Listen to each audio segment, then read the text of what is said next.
Hi, I'm Bryon Vlier, a product manager for the feeders at Hapman, and today I'm going to show you how quick and easy it is to tear down one of these feeders. Just to do a simple hopper change out.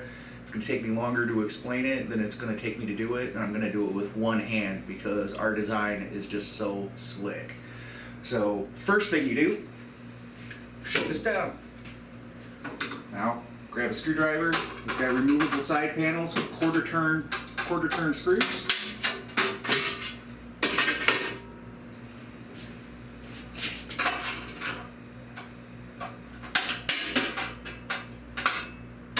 And for a hopper changeover, you don't even have to take those off.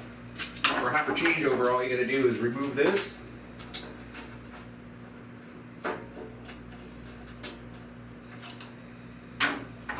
So we can pop the front panel off, quarter turn screws once again.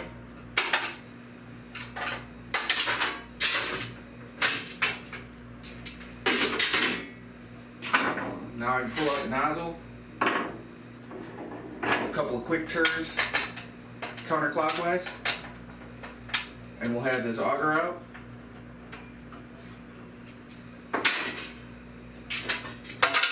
And there we have the hopper out, quick and easy.